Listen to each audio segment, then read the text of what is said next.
The lion stands on the deck of the hangar, with Gabriel to his left. The rest of his sons are commanding other forces and other fleets, lending their skill and experience to the Protectorate, and with orders to not stray too far. All of the so-called fallen are keen to prove their worth, but the lion has impressed the need for caution upon them. Their only chance of survival is to stay in close contact and be ready to aid each other if needed. The days of dark angels crusading fleets venturing into the unknown are long gone. The Thunderhawk's forward ramps lower, and warriors armored in blood red descend in unison. The lion feels a pang of sorrow at seeing Sanguinius' sons. It is one thing to know that his loyal brothers are gone, but quite another to see this reminder of them. Quite unexpectedly, the lion feels a rush of guilt. Why should I have been the one to survive? Out of all of us, why should it have been me? However, another part of him is weighing and assessing what he is seeing. 60 Space Marines is a potent force, even more so if they are armed, supplied, and organized by squads in a manner his sons cannot currently be. What he could do if these 60 warriors were under his command. But of course, they are not. And if their current commander decides he is a fraud, then the lion is under no illusion that these warriors are here to kill him. Then, a new group of 10 Space Marines emerge from the central gunship, and between them comes a warrior in incredibly ornate golden plate, with a jump pack rising from his back and his face masked. The lion's eyes fall upon that mask, and rage fills him. "Who are you?" he demands, striding forward. The assembled Blood Angels, who had their weapons held neutrally in parade form, bring them up to ready positions as one, although they do not yet aim them. The lion does not care. "Who are you?" he repeats, louder and more angry. "To wear my brother's face!" "Stand down, brothers," the masked warrior orders, and the Blood Angels lower their weapons once more. Then the gold-armored commander reaches up and removes his helm. The lion can see the distant echo of the angel there, but greatly distilled by time. The warrior's long hair is jet black, but threaded with silver, and his pale skin is drawn tight over high cheekbones with faint blue veins visible beneath it. For all the power and command this Space Marine radiates, the lion can tell that he is ancient. "I am Dante, commander of the Blood Angels," the golden-armored warrior says. "I greet you, Lionel Johnson, Lord of the Dark Angels and son of the Emperor." The Blood Angels drop to one knee just as smoothly as their Thunderhawks landed. The lion frowns, abruptly feeling as though he is being wrong-footed. "You are satisfied with my identity?" "If you will forgive me, Lord, you are older than I expected," Dante says, still on one knee. "But to have so readily and unprompted recognized the face of our Gene-Father says much. Besides, I have served the Emperor for over 1,000 years, and I have yet to meet a being with the same bearing as a Primarch, save for another Primarch." The lion blinks. Over 1,000 years. Dante was ancient indeed, and... "Wait," he says, his mouth dry. "Another Primarch. Get up, all of you," he adds. "Just tell me, one of your brothers yet lives?" "My apologies, my Lord Lion," Dante says, rising back to his feet along with his warriors. "I assumed word had arrived ahead of us. Lord Guilliman of Ultramar was revived and healed from the stasis in which he had been locked for millennia, and has launched the Indomitus Crusade to take back the Imperium from its enemies. He fought his way through the Great Rift and came to the rescue of my chapter and our blood brothers, and brought reinforcements with him in the form of Primaris Marines, a new breed of warrior developed over 10,000 years. The Lion's thoughts are whirling. The Imperium still exists. He is not being denounced as an imposter and plunged into an ugly civil war against his brother's sons. There are other bastions of humanity out there in the galaxy with which he can link up and fight back the darkness. However, one thought rises to the surface above all others. Roboute, I am not alone.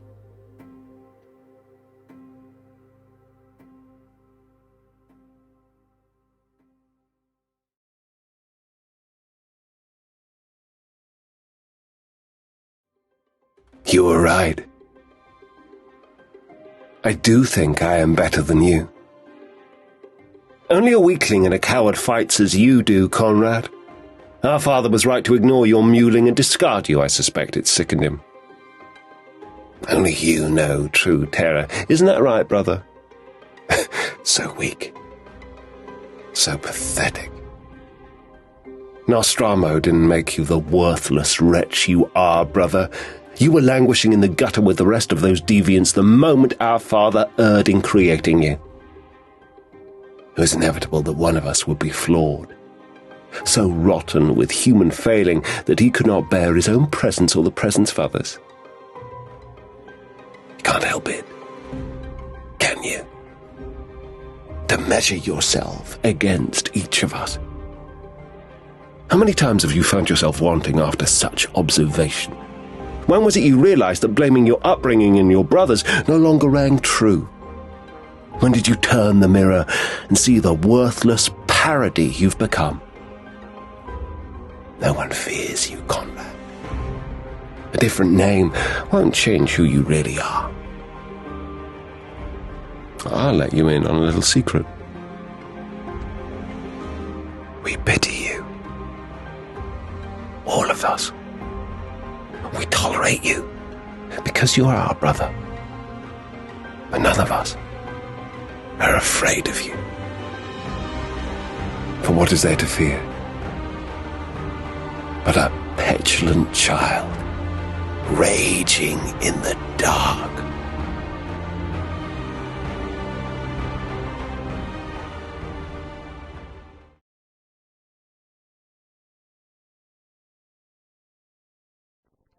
Servants of the Imperium, loyal subjects of the Emperor, believers in unity. We come at last to the striking of the final hour. The War Master encircles the throne world. During the first thousands this day, 1 minute past midnight by the old reckoning, his bombardment began. We have planned for this moment. We have striven to anticipate the traitor's plans. We now stand upon the brink of annihilation. But do not despair. We do not seek to overthrow Horus's armies. We must only endure. Let the defense of Terra be the cliffs Horus breaks himself upon. Let him fritter away his power, seeking our end, and then when he is exhausted and drained and his strength bled away, shall the revenging blow fall and wipe his perfidy from the stars. Not all of you will survive to see that day. But know this, we stand as a race upon the precipice of extinction. It may seem that in the equation deciding the survival of our species, your lives do not amount to much. But your efforts, though they may seem small to you, are vital, one and all. I call upon you now, in the Emperor's hour of need, to put away your terror, to seal up your dread, and exert every fibre of your being towards our inevitable victory. I am a Primarch, made by the Emperor's own hand, and yet it is for you, and you alone, the men and women of the human race, that all this undertaking was begun. Ours is not an imperium of gods and monsters, as Horus would impose, but but a state of unity to shelter and protect our species from all the evils of this universe and beyond. Do not think of yourselves as the bombs fall. Think not of your survival as the enemy comes. Think instead of the continuance, of persistence, of the endurance of mankind. Keep in mind the coming generations of humanity. Keep in mind the peace that will follow. Hold yourselves true to your purpose. Do your duty for the Emperor, and we shall be triumphant.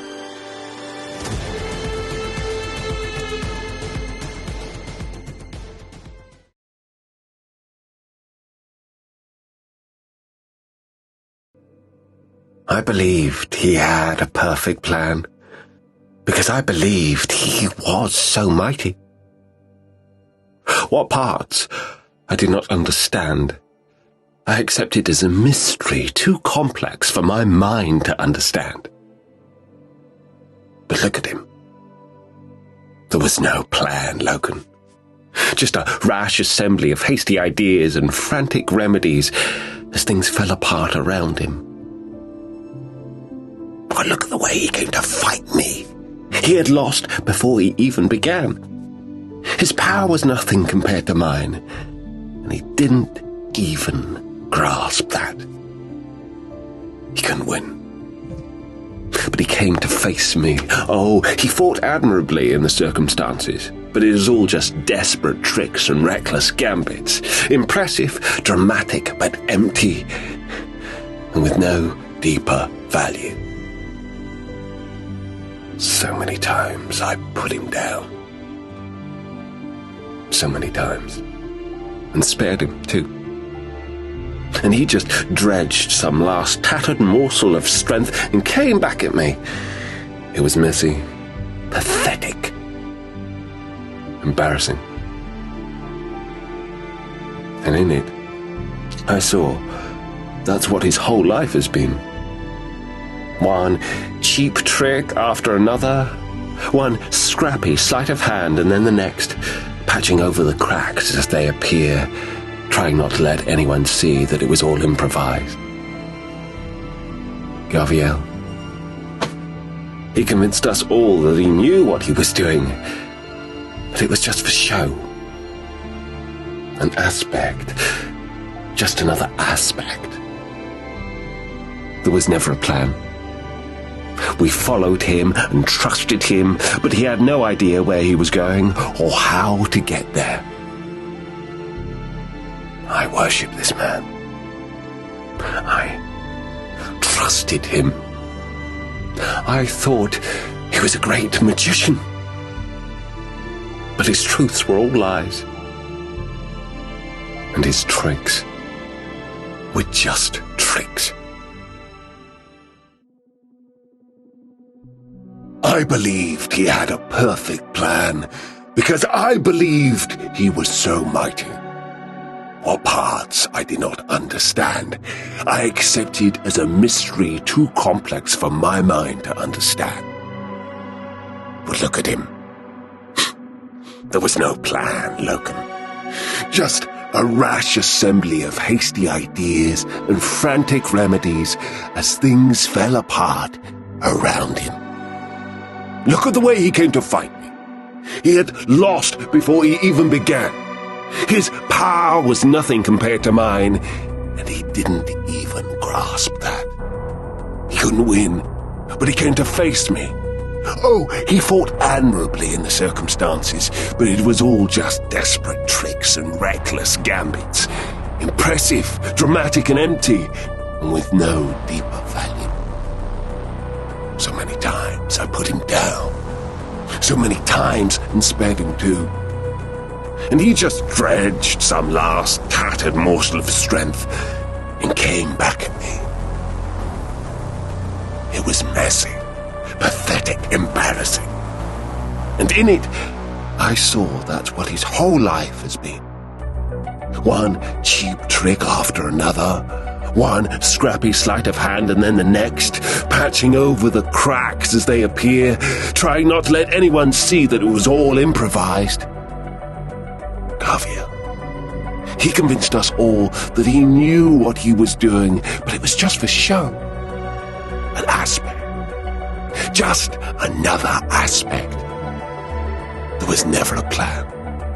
We followed him, we trusted him, but he had no idea where he was going or how to get there. I worshipped this man. I trusted him. I thought he was a great magician. But his truths were all lies. And his tricks were just tricks.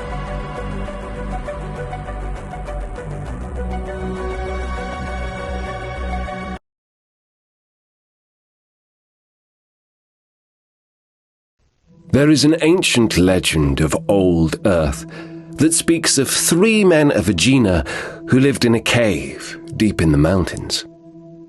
These men lived shut off from the light of the world, and they would have lived in permanent darkness but for a small fire that burned in a circle of stones at the heart of the cave. They ate lichen that grew on the walls and drank cold water from an underground stream. They lived, but what they had was not living.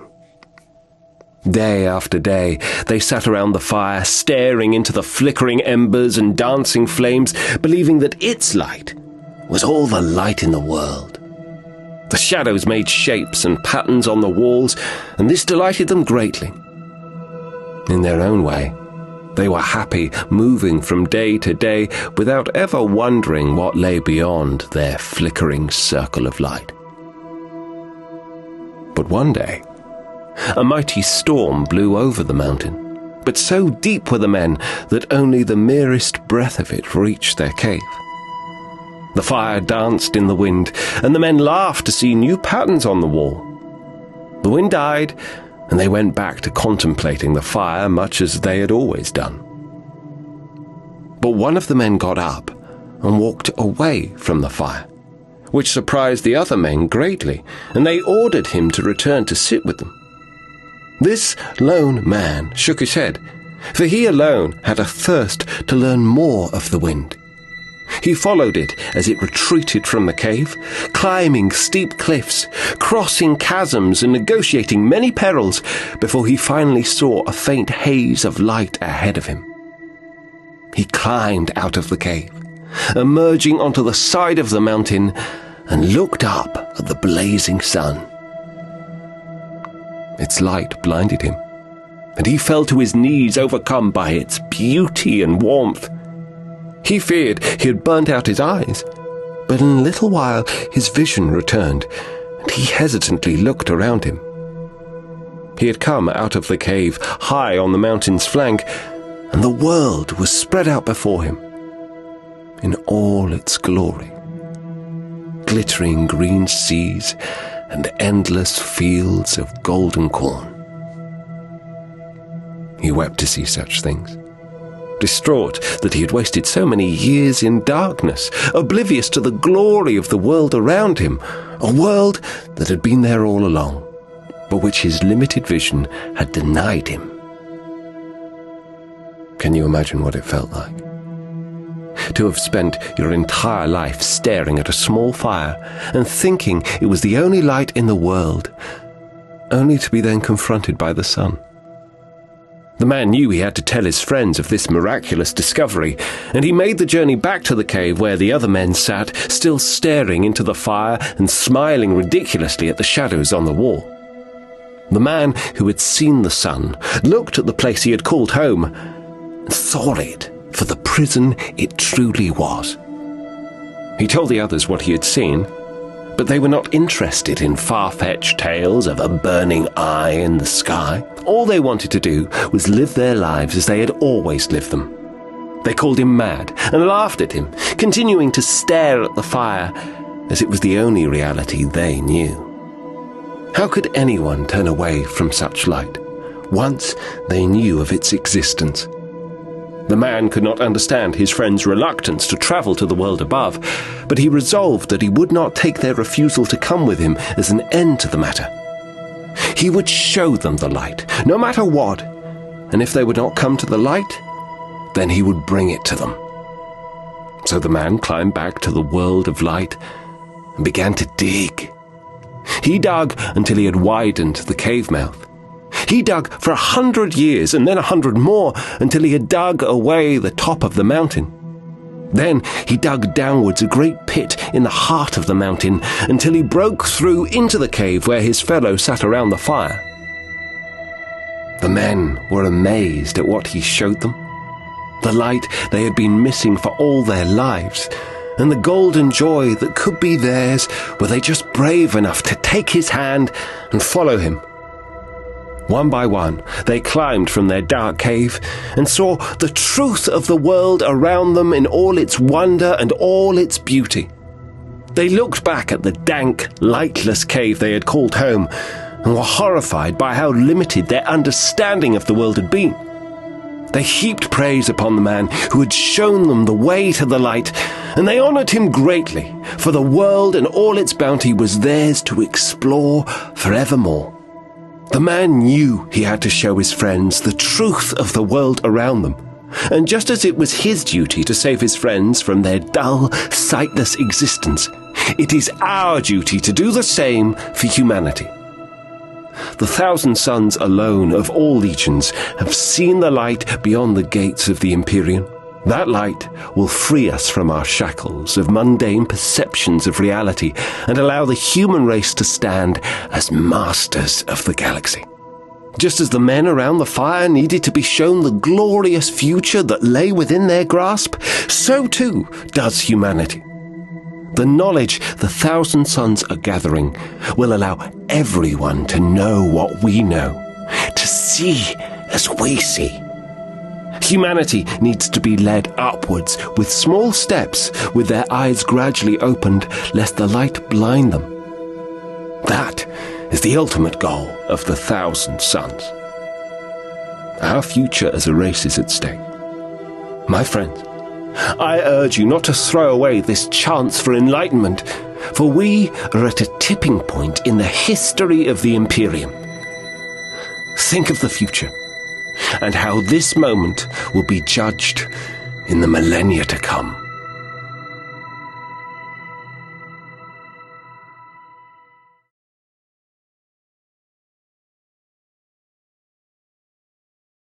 What have you got to say for yourself, militant apostolic? Sister Irelanth acted under her own recognizance, my lord. The true servants of the Emperor recognized the girl for what she was and rushed to aid you. You will not ever lie to me again, militant apostolic. You are lying to me now. You even convinced Sister Irelanth to lie under oath. By the throne, man, what deviousness is present in you? My lord, if I may... You may not! This was your doing. A good man lies dead. My warriors turn upon one another. A champion of the Emperor is grievously wounded. Another is executed, and all this for no other reason than your arrogance. You believe yourself to be better informed than I. I want you to understand now that that is not the case. I swear Irelanth did not act upon my orders. You disobey my orders again. You lie. Confess. You were responsible. My Lord Regent, you saw what happened. Confess, preacher. Tell me what you did. I want to hear you say it. Did you not see? Your father was on the field with us, working through the child. She was a vessel for your father's power, chosen by him. His will worked through her. She threw back the demons. No child could have done that. A golden light issued from her. The Emperor was there. He was with us, all around us. He helped you win. The Emperor is with you. Was he now? I saw unbound psychic ability let loose. It could have come from any source, not least the gods who are rival to my brother's patron. You speak, you priests, as if you know my so-called father, as if you are privy to his will and his word, as if he would speak through you. You have never spoken with him. Not one of you damnable fanatics has ever exchanged so much as a word with the Emperor. I lived with him. I fought at his side for centuries. I studied with him. I learned of his dreams for mankind from his own lips, and I raised my sword and spilled my blood to make them a reality. But there are visions. There are lies! I am the only living being to have spoken with the Emperor for 10,000 years. 10,000 years, Matthew. And yet you dare to suppose you know his mind. You priests burn, maim, and condemn on the basis of supposition. You practice your barbaric religion in the name of a man who despised and wanted to overthrow all these things. The Emperor's purpose was to lead us out of the darkness. You, Frater Matthew, you and your kind are the darkness. These feats of faith can be explained by the workings of the Empyrean. No god need be invoked, and if one is, it is rarely the thing that is called upon. There are beings in the warp that hearken to such entreaties. I assure you, they are not gods, and the Emperor is not one of them. None of what you believe in can be trusted. None of it! You cannot be trusted. The man that created me did his job well. The battle would have been won without any intervention from the powers of the warp. That girl was a psyker of rare ability, nothing more, whose presence on the field could have done a great deal of harm. By ordering a land... But my lord, I ordered nothing! Do not interrupt me! By ordering Ireland to bring her to the battle, you risk the annihilation of all our forces. If she had not mastered her ability, if she had become a conduit into the warp... You disgust me. I will not kill you. I cannot. I miscalculated choosing you. I should have appointed another parasite to your position like Geeson and the rest. Instead, I thought it best to share an inspiring man by my side, to make a virtue of your religion. And this is the repayment I get for giving weight to your faith. You could have killed us all. Well, Chaos has tried to trick me several times. Me! Do you think you are below its attentions? It will use anything to see our species fall. Be sure that your faith does not give it an open gate into your heart. You saw, my lord! You saw your father's light! He is not my father. He created me, but I assure you, priest, that he was no father. King Connor was my father. My lord, please listen to me. You live by my indulgence alone. You may have manipulated Tetrarch Felix. You may even have hoodwinked me. Enjoy your success. It shall never happen again. Disobey me again, Matthew. Either the letter of my orders or the spirit of my leadership, or if you as so much as varnish a single one of my words, then I shall commit you to the cleansing flames your cult is so fond of, no matter what ramifications such an action might have. You might seek to gather more power to your religion by winning me over. I say it shall never, ever happen. I will never give myself over to worship of the Emperor. I will not put myself in thrall to you and all the other priests. I tolerate the Adeptus Ministerium as a necessary evil. Do not force me to reevaluate my position. I seek only to serve you, my lord. We are done here.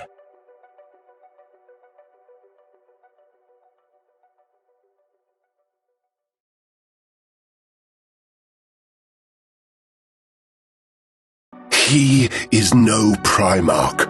He is my Primarch. A Primarch should be inspiring. Our genetics should react at the mere sight of them. Think of the moments you laid eyes on Horus, Dorn, or Magnus. I've seen Sanguinius and Russ with my own eyes as well, close enough to touch their armor. Think of when you stand before Lorgar, the awe and reverence that beats through your blood. The feeling of our genetic coding reacting to the pinnacle of the human process. I've never felt that instinctive respect for Argal Kharn. Not once. He is a broken thing.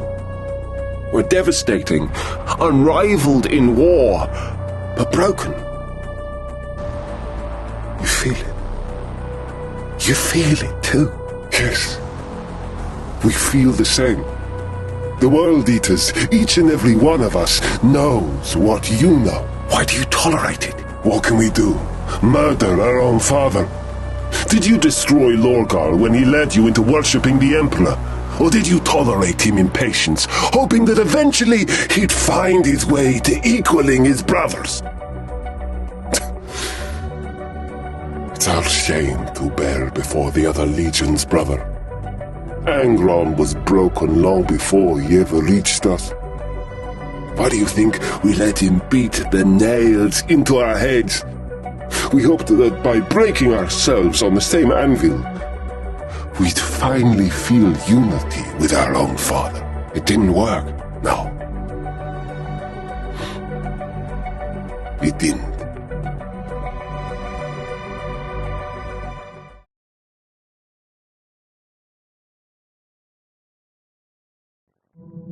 Gods, I hated cultures. I hated the heat. I hated the dust and the thick sweat of it. Even before I knew that other worlds existed, I cursed the gods for making my home so unbearable. There's a reason why religions prosper in deserts. There's nothing else to do but ponder the misery.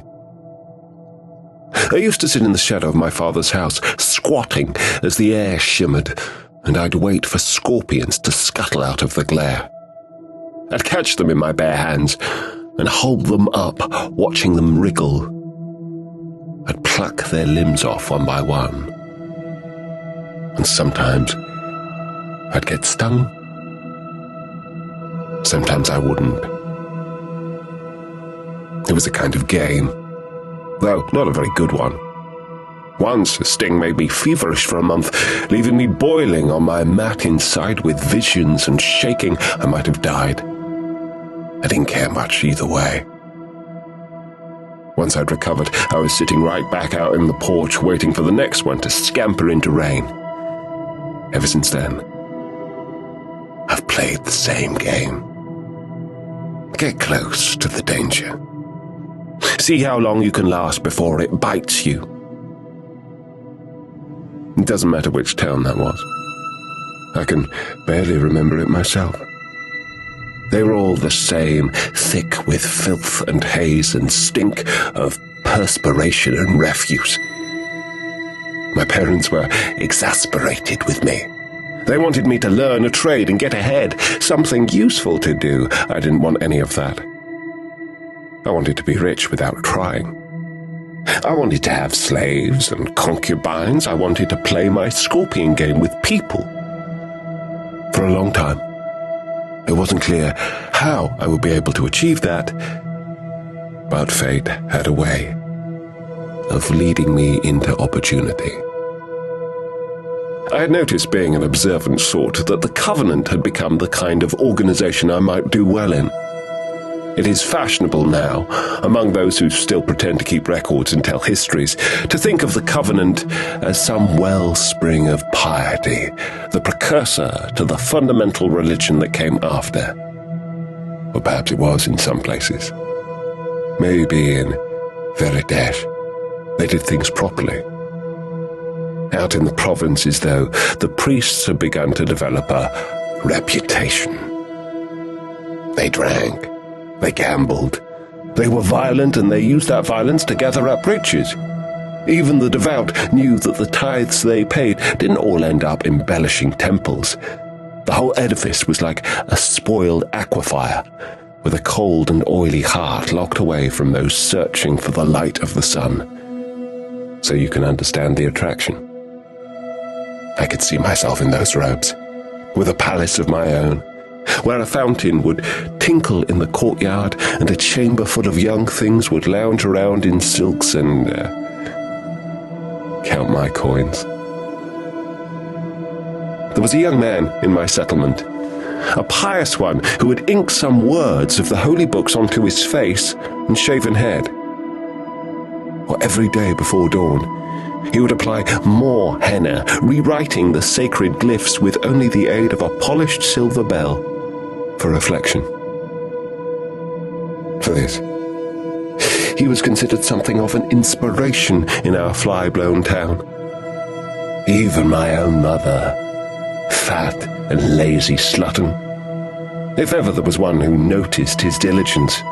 Why can't he be more like him, she would complain, picking at her fingernails and watching me sitting idly in the porch. Oh, why can't you be more like Erebus? Well, see, thoughts like this have a terrible power. I took her words to heart. I pondered them, and I thought to myself, why can't I be more like Erebus?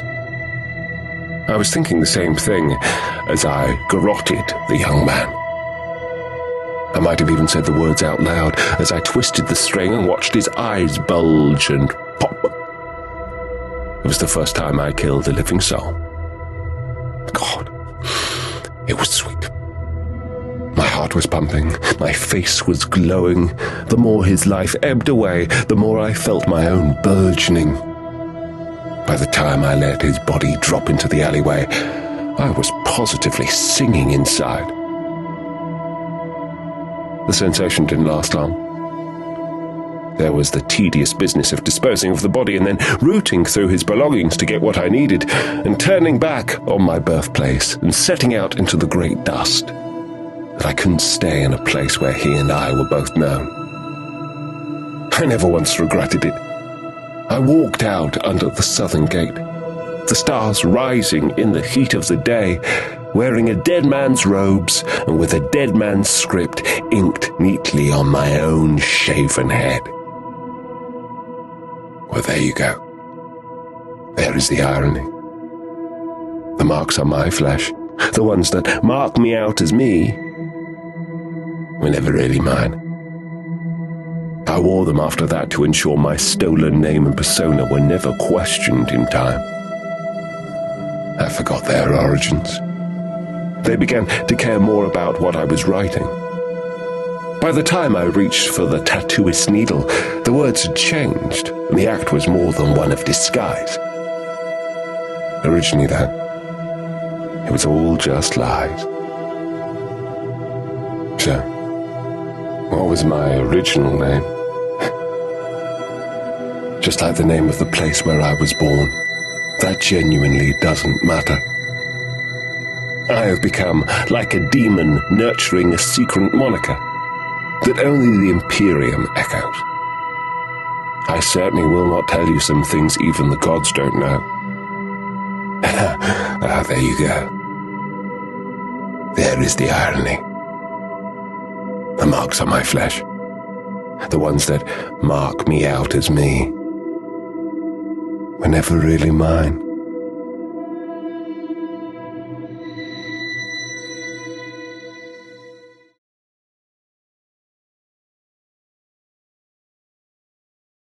Chaos has given me power. Untold power that no one else could have possessed.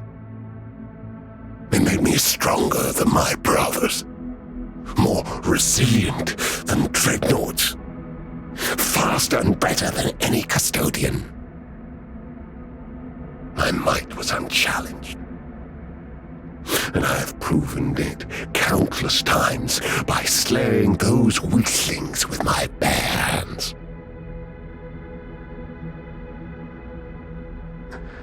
But when I looked at the face of the Emperor, something shifted in me.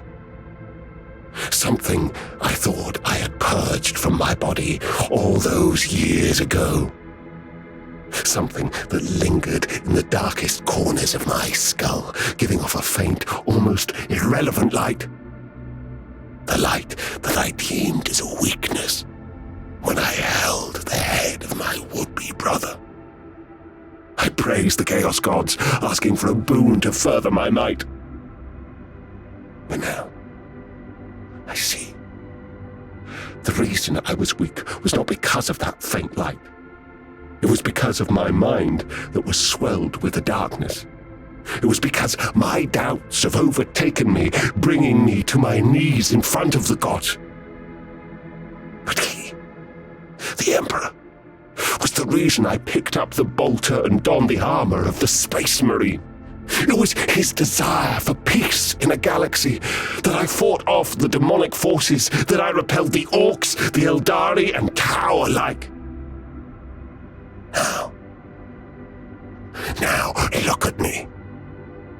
I fought for humanity, to save those who could not fight on their own, to aid my brothers that held the line, that sacrificed themselves for the same reason I did. Now look at me, Emperor. I'm weak. I am weak because I have forsaken your light. There is no redemption for the likes of me. But hear my pleas one last time. Forgive me. And forget me.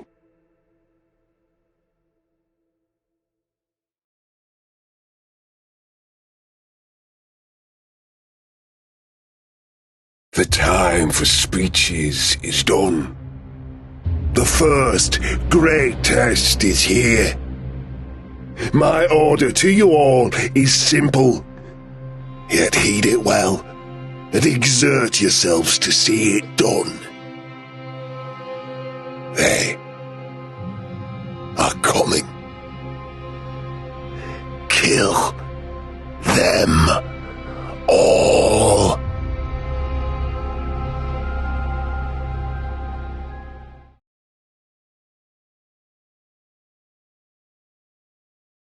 You lot, listen up. You see how I kick myself out for a good scrap? Very demure, as those homies say. Very mindful. I ain't going to a fight with a big flash chopper waving about like some kind of git. I keep it tight. I keep it focused, see? Look at me, all ready for a good whack. The way I gears up for a brawl is how I go to bash heads. But you kids, you lot go for a whack all kitted up like some sort of big boss. But when the fight kicks off, you look more like some runt with no teeth left. Not proper, not smart, and definitely not demure. You see my armor. Just enough skulls to get the point across, and not too many to slow me down. Keep your head straight about why you got picked for the whack in the first place. Time to wake up, you grot.